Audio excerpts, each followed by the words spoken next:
Assalamualaikum warahmatullahi wabarakatuh. Sebelumnya perkenalkan, nama saya Novita Sari dengan NIM 2117062. Saya akan menyampaikan sedikit materi tentang kewajiban berdakwah pada mata pelajaran Al-Quran Hadis Madrasah Aliyah. Nah, sebelum kita mulai pembelajaran, alangkah baiknya kita membacakan basmalah terlebih dahulu. Bismillahirrahmanirrahim. Semoga apa yang saya sampaikan dapat bermanfaat bagi pendengar ataupun bagi diri saya sendiri. Oke, di sini saya akan menjelaskan pertama-tama tentang pengertian dakwah. Nah, kata dakwah ini berasal dari kata doa, ya. Doa yang berarti berdoa, memanggil, menyeru, mengundang, mendorong, dan mengadu. Itu asal katanya. Dan kata dakwah ini jamaknya berasal dari kata doa. Nah, dakwah ini artinya yaitu doa, seruan, panggilan, ajakan, undangan, dorongan, dan permintaan. Seperti yang kalian lihat di dalam slide ini. Oke, selanjutnya yaitu tentang dakwah secara terminologi. Nah, artinya yaitu menyeru, mengajak manusia untuk memahami dan mengamalkan ajaran Islam sesuai dengan Al-Quran dan Sunnah. Nah, seperti yang kita temui dalam kehidupan sehari-hari, tentu saja kita sering menemukan orang berdakwah. Nah, apakah yang disebut dengan dakwah ini hanya seorang ustadz? Tentu saja tidak. Jika kita mengingatkan seseorang itu berdasarkan dengan dalil Al-Quran dan hadis sesuai dengan syariat Islam, maka itu disebut juga dengan dakwah. Ya, oke. Di sini sudah terdapat firman Allah dalam Quran surat Al-Imran ayat 104 yang berbunyi, Bismillahirrahmanirrahim. Waltakum minkum ummatun yad'una ilal khairi wa ya'muruna bil ma'ruf ويأمرون بالمعروف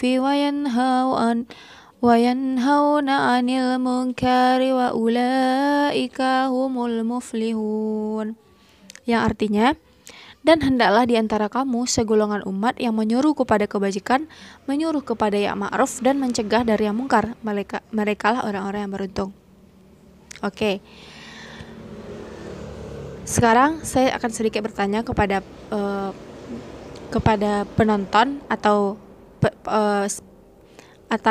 saudari yang menonton video saya ini, kenapa sering terjadinya kemungkaran yang merajalela?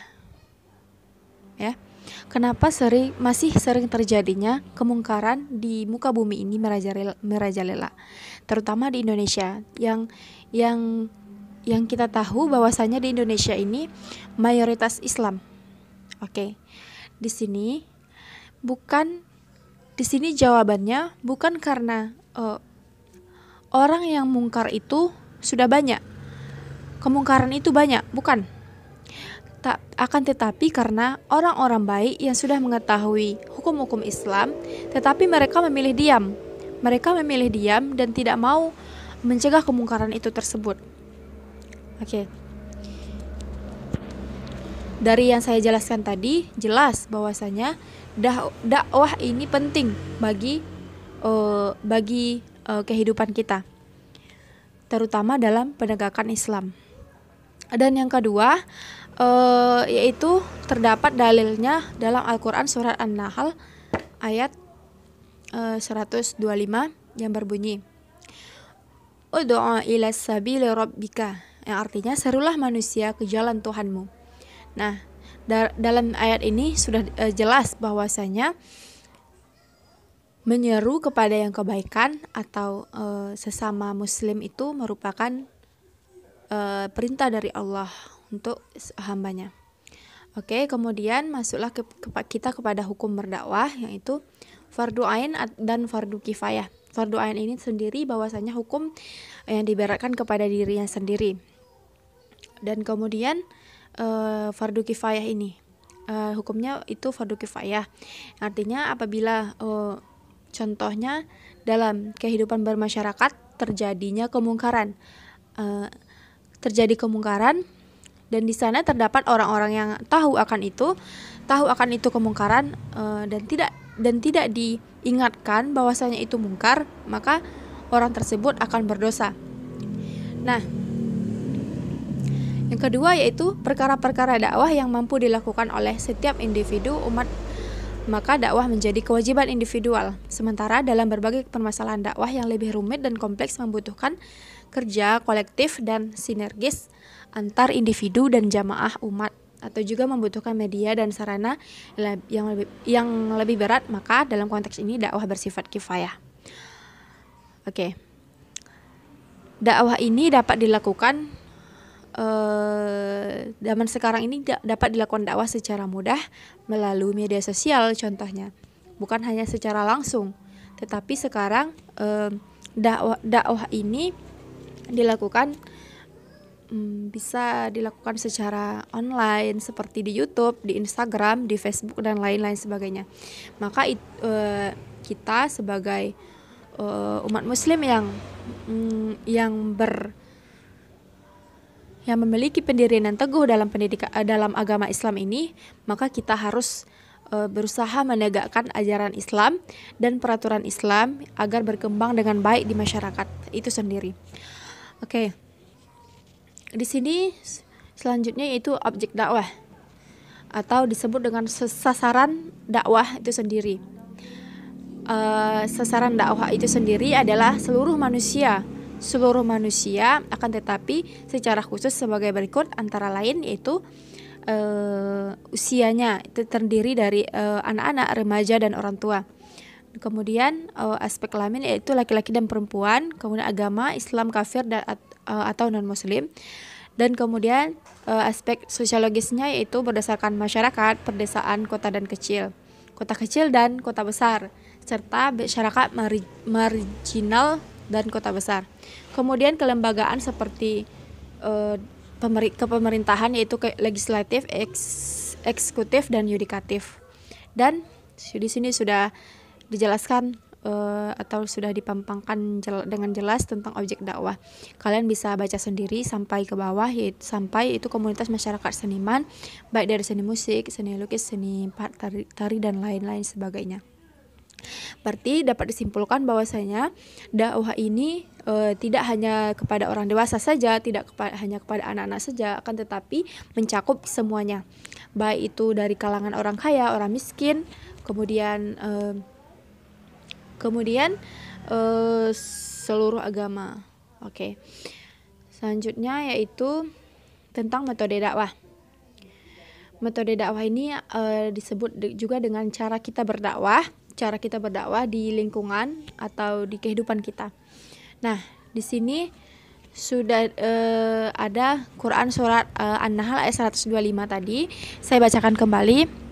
A'udzu billahi minasyaitonir rajim.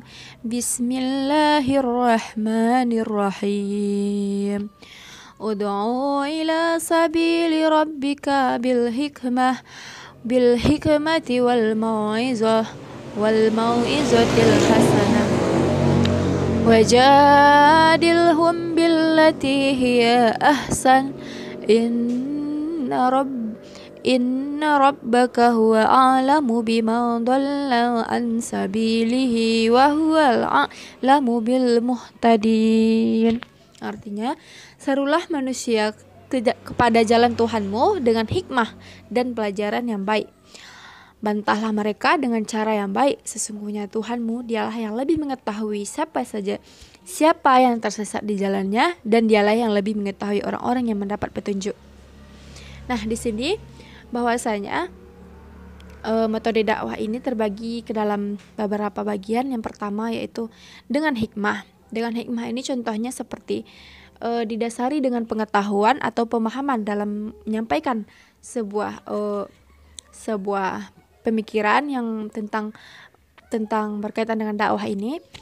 Nah, jika kita ingin mendakwahi orang, maka kita harus memiliki dasar pemahaman dan pengetahuan agar apa yang kita sampaikan ini dapat dipercaya oleh orang lain.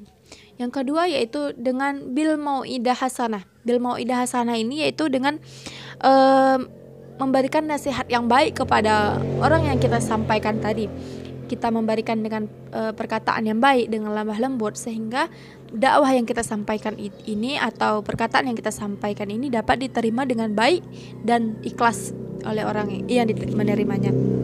Oke, selanjutnya yaitu dengan metode bil mujadalah. Bil mujadalah ini artinya sebelumnya jika kita memiliki seseorang yang berbeda pendapat dengan kita, maka itu bisa dengan bermujadalah. Bermujadalah ini merupakan berdiskusi dengan sehat, berdiskusi berdasarkan dalil-dalil, berdiskusi dengan cara yang baik gitu. Oke, selanjutnya yaitu tujuan dakwah ini sendiri.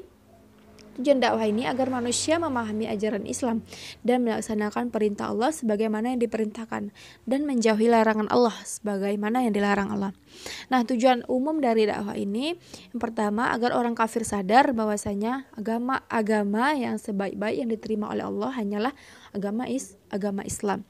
Dan selanjutnya itu agar orang Islam ini dapat memahami sumber-sumber dan pokok-pokok ajaran Islam. Nah, yang ketiga itu agar orang Islam bisa bertuhan, beribadah, berakhlak dan bisa bermuamalah dengan sesuai dengan ketentuan Al-Qur'an dan sunnah Nabi Shallallahu alaihi wasallam.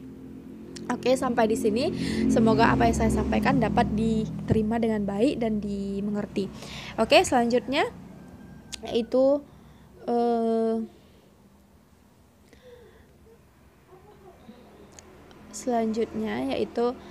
hakikat dan sifat dasar dakwah Islam. Yang pertama, dakwah Islam ini kita dalam berdakwah, dalam kehidupan sehari-hari, dakwah Islam tidak bersifat pemaksaan atau tanpa terpaksaan. Jadi intinya di sini jika ingin berdakwah tujuannya hanya mengingatkan tanpa harus ada paksaan.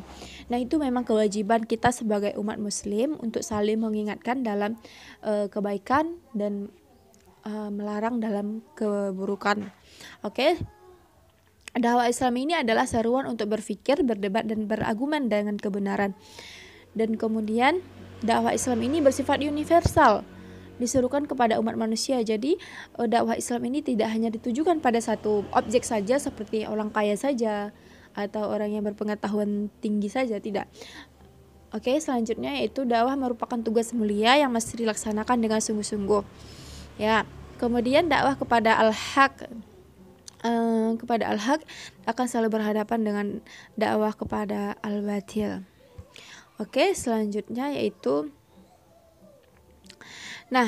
tentunya kita dalam berdakwah ini tidak akan seperti Nabi Muhammad SAW melakukan dakwahnya itu tidak pernah mulus, ya, memiliki beberapa rintangan, banyak sekali rintangan, memiliki penghalangnya itu bukan hanya dari luar saja, akan tetapi dari keluarga juga mencegat Nabi dalam melakukan dakwahnya. Dan kemudian yaitu dakwah bukanlah satu pekerjaan magis, ilusi atau usaha yang menyenangkan kesenangan atau bentuk-bentuk psikoterapi lainnya. Dan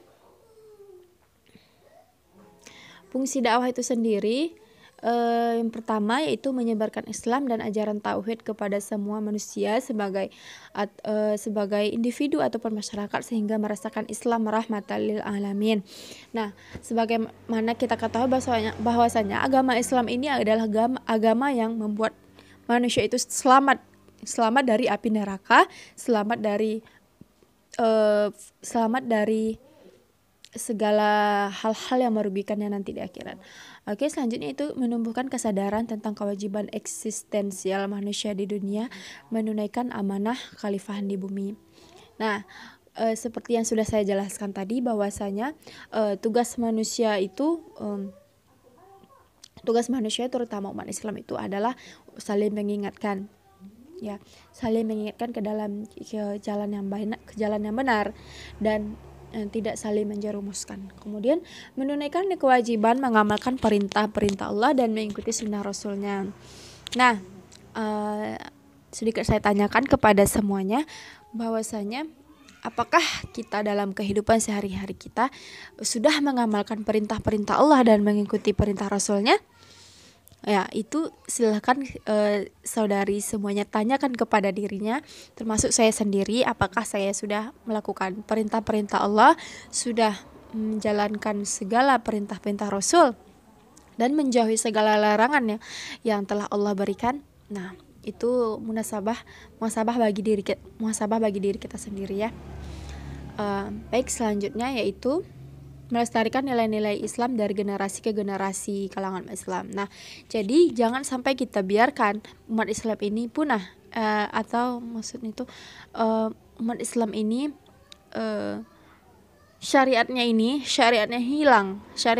hilang karena ditutupi oleh perkembangan zaman, sehingga umat Islam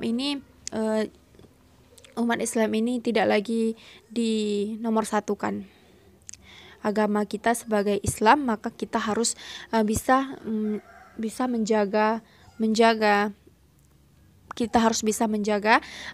bagaimana agama kita ini selalu dimuliakan. Nah, yang kemudian menumbuhkan kesadaran tentang kehidupan akhirat sebagai terminal akhir eksistensi kehidupan manusia di dunia. Nah, kita sadari bahwasanya umat Islam bahwasanya akhirat adalah kehidupan terakhir kita, bukan hanya di dunia. Jadi tugas kita lah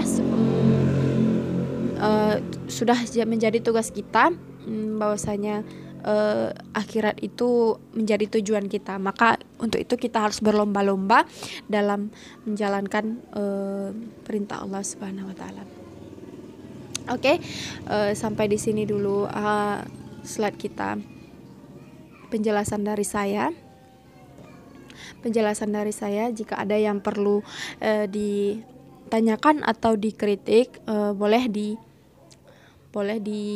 ditanyakan di kolom komentar saja ya. Boleh ditanyakan di kolom komentar saja, atau perlu didiskusikan tentang pengertian dakwah ini. Silahkan nanti yang perlu ada ditanyakan bisa ditanyakan di kolom komentar. Oke. Semoga apa yang saya sampaikan ini dapat bermanfaat bagi kita semua, dan Allah meridhoi apa yang menjadi, dan Allah meridhoi kita dalam menjalankan kehidupan di dunia ini. Oke, sampai di sini. Apabila ada yang salah saya mohon maaf. Assalamualaikum warahmatullahi wabarakatuh.